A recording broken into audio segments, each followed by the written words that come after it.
Continuar nesse assunto, Sakamoto, é claro, segue comigo ao longo do programa. Agora a gente conversa com Marlon Reis, que é ex-juiz eleitoral, vai nos ajudar a entender também do ponto de vista jurídico, né? O que está em jogo hoje, nesse caso do Sérgio Moro. Bem-vindo, doutor. Boa tarde para o senhor. Qual que é a expectativa do senhor? Fato é que vai para o TSE, né? Mas se o senhor estivesse avaliando esse caso, a candidatura do ex-juiz Sérgio Moro, né? Ela foi privilegiada por conta da pré-candidatura dele à presidência da República, como alegam o PL e a Federação Brasil da Esperança? Bom, em primeiro lugar, eu quero cumprimentar, agradecer pelo convite, Diego, cumprimentar o Sakamoto. Eu creio que tudo. Eu quero fazer uma rápida memória aqui sobre dois pontos que eu acho que são fundamentais para isso, para essa solução desse caso. Primeiro, nós tivemos em 2005, se eu não me engano, vou já apelar aqui melhor para a minha memória, uma mudança na legislação que foi fruto ainda do debate sobre o que se chamou na época de mensalão. Falava-se que se estava desviando recursos para beneficiar candidaturas no tal episódio do mensalão. O fato é que aconteceu uma mudança substantiva na legislação para, dentre outras coisas, e a partir dali se passou a prever a possibilidade da cassação de pessoas que tivessem problemas nas suas prestações de contas. Se elas fossem de uma certa gravidade, poderia gerar cassação. Antes disso, não existia essa possibilidade. O ano foi 2006, exatamente quando houve a mudança. E, então, desde então, é possível falar em perda de mandato por, digamos assim, maus feitos praticados durante os gastos, em relação aos gastos de campanha e também as arrecadações, né, de valores para a campanha. O outro fator é que eu vejo o seguinte: nós temos um precedente. E o precedente foi julgado em 2019 pelo Tribunal Superior Eleitoral, que é o caso da senadora Selma, do estado do Mato Grosso, que também foi apanhada praticando gastos na chamada pré-campanha, de forma que não era possível fazer. É possível fazer gasto na pré-campanha? É. Mas naquele caso, os valores movimentados foram muito menores dos que ora são atribuídos ao senador Sérgio Moro, e não houve nenhuma campanha presidencial. Então, eu acredito que o caso agora é mais grave do que o da senadora. Por isso é que eu entendo, e essa é a minha opinião, essa é a minha resposta para esse questionamento, é que, na minha opinião, como jurista, nós estamos diante do necessário encaminhamento para uma cassação do diploma e a desconstituição do mandato concedido ao senador Sérgio Moro. Doutor Marlon, boa tarde. Sakamoto aqui, prazer tê-lo conosco nessa tarde de segunda-feira. Tem um ponto interessante que eu queria que o senhor, na verdade, analisasse também um impacto de todo esse processo, não da cassação exatamente, mas todo esse processo para a própria luta contra a corrupção. É claro que o juiz, ex-juiz e ex-ministro e hoje senador Sérgio Moro, né, já tinha caído, de certa forma, em desgraça depois que viu-se que ele havia feito um conluio com a força-tarefa da Lava Jato para a condenação de réus no meio da Lava Jato. Mas ele sempre encampou a bandeira anticorrupção e tudo isso mais, e agora, de certa forma, ele está sendo condenado por algo muito próximo de um caixa 2, né?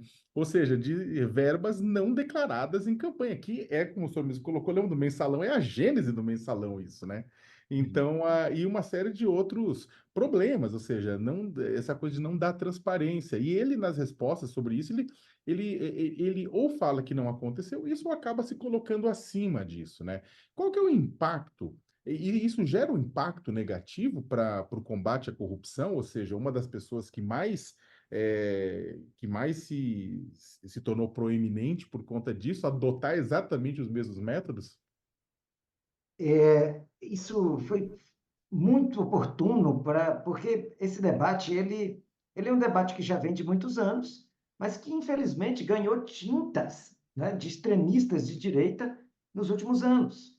Então, às vezes fica difícil falar em combate à corrupção, porque você pode ser confundido com um extremista de direita, esses extremistas que tentaram se apropriar desse discurso, que é um debate importante.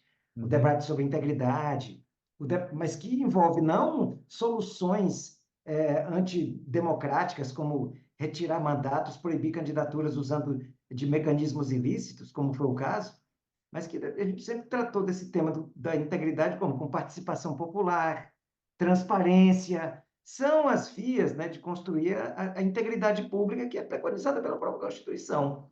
Então, é uma hora de separar o joio do trigo, separar o que é o discurso extremista que se apropria desse debate que é necessário sobre o combate à corrupção eleitoral, dos diversos movimentos sociais sérios que fizeram e continuam fazendo, pautando o tema da integridade pública, mas não pela via, né, desse extremismo fascista aí, mas pela via da convocação para mobilização social, busca de transparência, a ética na política, né, da qual o Betinho já falava.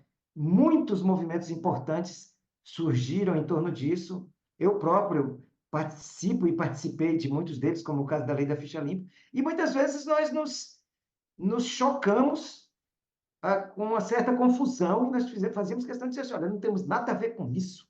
Nós sempre fomos defensores de movimentos por integridade, movimentos populares, movimentos progressistas, populares, por integridade, que não tem nada a ver com esse discurso retórico falso e hipócrita, inclusive, né, desses segmentos. Eu concluo dizendo que eu acho que a cassação ela deve vir, porque até para quem nos ouve, nos assiste, entender melhor o meu ponto de vista. Ora, você tem candidatos ao Senado no Paraná, um que vai começar uma corrida quando chega a hora, digamos assim, determinada por lei, com os recursos que são previstos em lei, e outro que deu uma arrancada muito tempo antes, com uma fortuna disponibilizada para uma campanha presidencial, com um grau de visibilidade que os adversários jamais poderiam ter e com um volume de recursos que os adversários também não teriam como ter. Então, só esse desequilíbrio é isso que justifica esse debate. Não é uma questão de moralismo, não é uma questão de oportunismo jurídico, é uma questão de leitura de cenário em que você consegue imaginar. Será que os outros candidatos ao Senado no estado do Paraná, nas eleições passadas, concorreram em condições de igualdade com o Sérgio Moro, dado esse arsenal, né, bélico que foi entregue nas mãos dele e dos quais os outros não dispunham? Então, esse que é o grande centro do debate na minha visão. Agora, doutor, o senhor falou sobre decisões anteriores, né, que podem justificar a cassação do mandato do senador Sérgio Moro, mas alguns juristas também falam que falta essa régua, né, a determinação do qual valor é permitido, não é permitido, o quão é muito, o quão é pouco. Como é que é feita essa definição? Hoje realmente não existem balizas legais para isso, Diego. A legislação carece de maior, digamos assim, pre preciosismo em relação a esse ponto. Mas nós temos balizas, sim, na jurisprudência. O Tribunal Superior Eleitoral ajudou a sedimentar uma cultura jurídica em torno do assunto.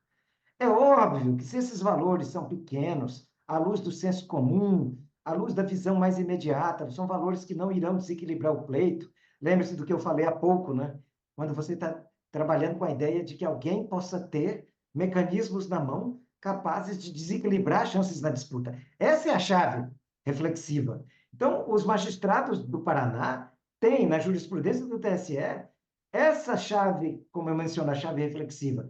O ponto de corte teria capacidade de desequilibrar o pleito e considerados os valores, considerada a visibilidade concedida ao pré-candidato, eu não tenho a menor dúvida de que nós estamos falando sim, de uma falta de equivalência e, portanto, com base na jurisprudência, nós podemos sim pensar nessa cassação. Doutor Marlon, uma última pergunta. Acho que temos tempo ainda, ô Diego? Sim, à vontade, Sakamoto, vai lá. Doutor Marlon, a gente estava comentando, bem, fazendo uma comparação, né? O deputado Deltan Dallagnol, que era inclusive próximo a Sérgio Moro, ele foi absolvido no TRE do Paraná, são casos diferentes, claro, né? Mas ele foi absolvido no TRE do Paraná por 6 votos a 0. E depois muita gente cantou vitória, falou, não, tá livre. Você chega no Tribunal Superior Eleitoral na apelação da acusação e acontece o contrário. Você tem um voto unânime pela cassação do Dallagnol e ele acaba sendo cassado. Ou seja, só para explicar para o pessoal que está nos acompanhando mais uma vez, caso Sérgio Moro seja absolvido pelo Tribunal Regional Eleitoral do Paraná, não significa que ele está livre de uma cassação de mandato. Essa decisão pode ser revista pelo TSE. Exatamente. Assim como o oposto também é verdadeiro, né? Caso ele venha a ser cassado, também compete ao TSE rever esse julgado, desde que seja devidamente provocado pela via do recurso. E é óbvio que quem quer que saia derrotado nesse julgamento irá com seu recurso para o Tribunal Superior Eleitoral.